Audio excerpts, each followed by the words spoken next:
Hey, this is Rick from Mike and Rick Outdoors, and I'm getting ready to go to the mountains, to the Rocky Mountains this weekend. Of course, I'm already here, but I'm going up in the mountains to go camping. It is November, it's November 12th, and there's a little bit of snow up there, but it's still, the weather's still pretty good for camping. A little cold at night, so you gotta be ready for that during the day. It can be anywhere from, 20 to 40 or so. So I'm gonna head up there this Saturday, and I wanted to show you one of the things I'm gonna cook for my breakfast. And it's pretty simple, and it's really healthy. I call it my Colorado breakfast scramble. If you wanna put Rick on the front, you can say Rick's Colorado breakfast scramble. But let me just show you what I do and show you how tasty it is, but also very healthy. You can see in the picture right here, I've got tomato, red onion, a green bell pepper, yellow, an orange. Where's my red bell pepper? I had to stop the video because I was looking and I was like, where's my red bell pepper? I always do the green and red bell pepper, but sometimes I throw in the yellow and the orange. But I also have squash, sorry, I got that backwards, zucchini and squash. This is what I typically will put in my breakfast scramble.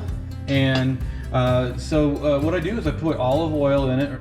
But when I go camping, sometimes I do something a little bit different. Sometimes I will cook like 3 pieces of bacon, then I'll take the bacon out, I'll cook or saute the vegetables with the bacon grease, and then sometimes I still add a little bit of olive oil to it, but then I crumble up the bacon, I add it after the veggies have been sauteed, and it really gives a real nice light flavor of bacon. It's not overwhelming. Of course, everything here is up to you what you like. These are the vegetables I like. This is not a particular recipe that has to have certain vegetables in it. It's not. Over the years, these are the vegetables that I found that I like. So let's get with it, and I'll start cutting up the vegetables. And for your sake, I'll do a fast forward through it, and so you don't have to see it, in real time. But here it goes. And watch my knife skills. They are not very good.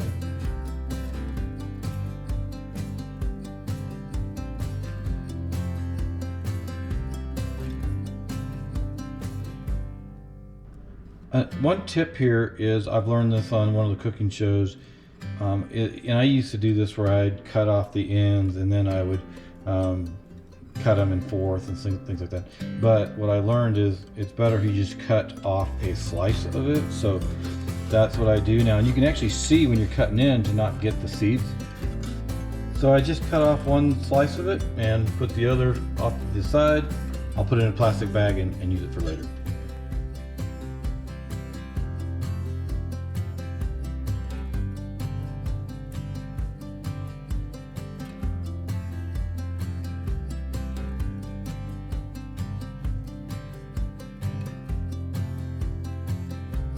On the zucchini, I don't use the whole thing. I only use a half of it per meal.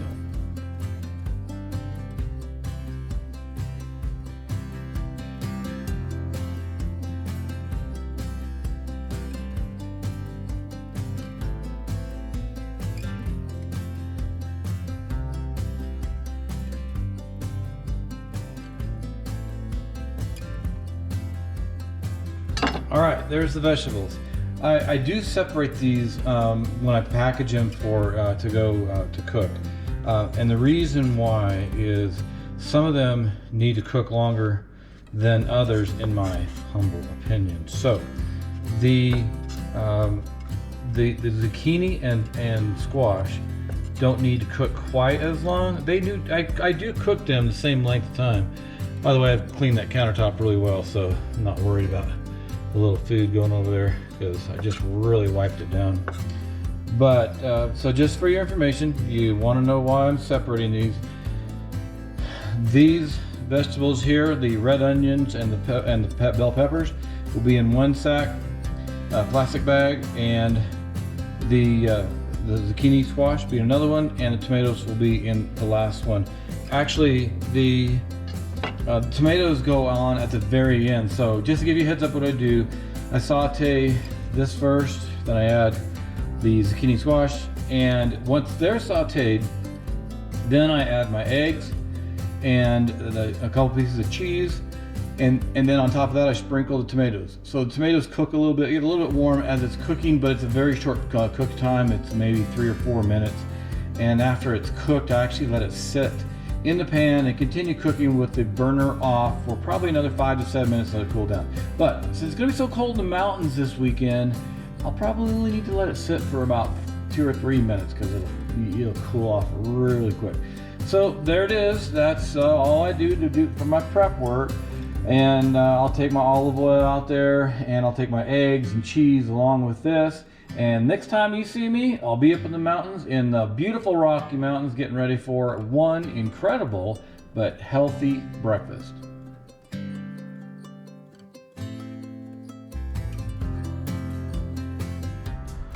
We're back at the South Platte River, and we are doing a little camping and some cooking out. And so I'm going to show you a really good, healthy Colorado breakfast scramble. I've already done the prep work at home, which you already saw, so let's get with it. And I'm going to start with the bacon. I said yesterday that I normally just do 3 pieces, but Ranger, my hiking buddy, is here, so I'm going to give him one of the pieces. So 3 for me, 1 for Ranger. Isn't that how it goes? Dogs never get the good end of the stick. One thing I learned when cooking out here is cooking the bacon is different than cooking at home. I use a different skillet at home. Out here, this cast iron skillet, it tends to cook it a little bit faster, so you have to watch out for it being burnt, not cook it too high.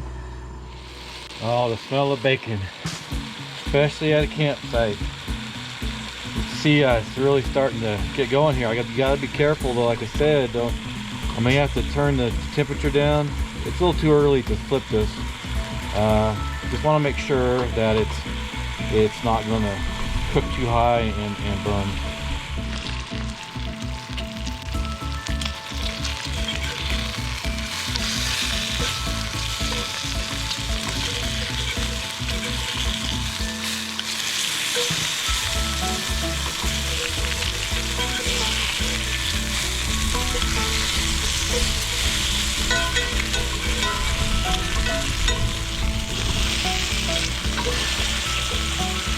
You have to watch the bacon pretty close. You can see the middle pieces are burning a little bit, the outside are not. So I typically will move them around from inside to outside here at different times during the process while I'm cooking. Of course, when I'm cooking with my wife, she likes them burnt, so she gets the middle pieces and I get the outside pieces. I like them moving a little bit.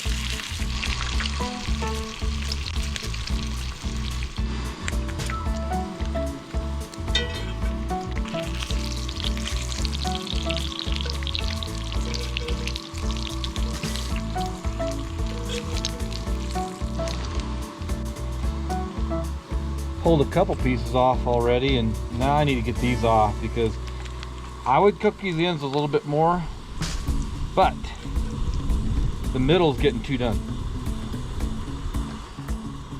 It's time for the vegetables now, so we're gonna just go ahead and cook it in the bacon grease, and we might have to add some olive oil, but here's my vegetables from yesterday. Gonna get them all in there. And like I said, the onions and the bell peppers I think need to cook a little bit longer than the zucchini and squash. So let's let this cook a little bit. Look at that color. I love cooking with these vegetables and having some nice color in them. So let this cook for a couple minutes, and now we're going to add the zucchini and the squash. I normally cook the vegetables at home on medium to high heat for about 15 minutes. And of course, it's going to be different for everybody because some people might like a softer, more cooked vegetables. That's where I like them. If you want to have them a little more crunchy, then cook them less time. So anyway, I would say 10 to 15 minutes. It might be a little different out here camping with the cast iron skillet, but we'll see. Make sure you salt and pepper or whatever other seasonings you like. Salt and pepper to taste. I personally like a lot of pepper. And my family, when I cook for them, I have to tone it down a little bit. And of course, I also have some Tabasco sauce, which I'll add. fact, I'm going to add it right now. Let it cook with this Tabasco sauce for 5 minutes or so. Gotta get it hot. Gotta live on the edge. I thought I was going to have to add some olive oil to this, but 4 pieces of bacon actually made a nice amount of fat from the bacon. And so it doesn't look like I'll have to add it. So my tip here, one of my tips here, make sure you blow on this, but check it periodically because you're checking it for seasoning and how well done it is. Still a little too crunchy for me, but seasoning is just about right. One nice thing about that bacon grease is it really does give you a nice flavor that the olive oil doesn't give you. Olive oil tastes great and I love it, but sometimes adding a little bit of bacon or bacon grease will make it a little better.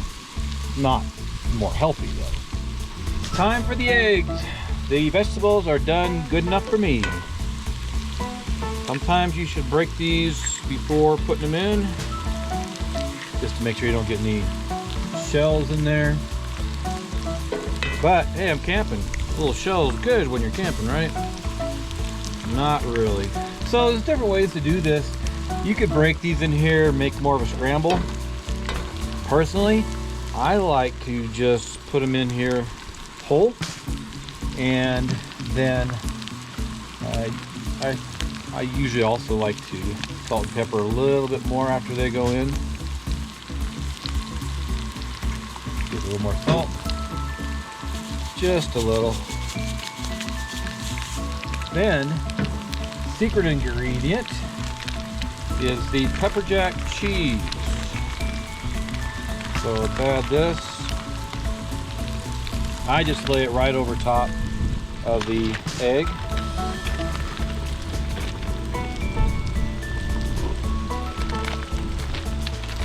And sometimes I'll actually use a little bit more than 3.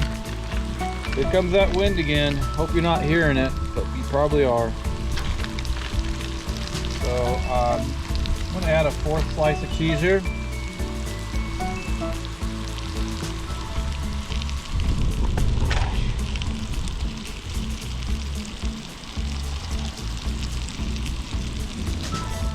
There's 3.5 pieces of cheese here now. Well, let's get some bacon on here.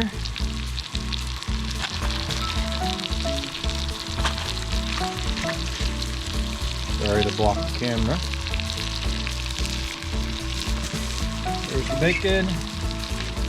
And then we'll just throw on the tomatoes. Just spread them around.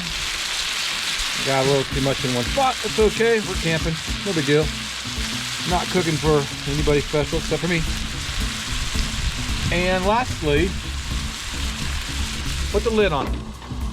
And then set your timer. It depends on how well done you like the eggs. I let mine cook about a minute there before putting the lid on, so I'm not going to do any more than 3 minutes. And what happens is you almost get a little bit of a poached egg on top. But when you let it cook here, turn the burner off after about 3 minutes and then let it sit for another 3 to 5 minutes, then it really cooks it really well. You got to be careful. It'll overcook it because it'll continue cooking after you turn the burner off. All right, timer went off. Let's see what it looks like.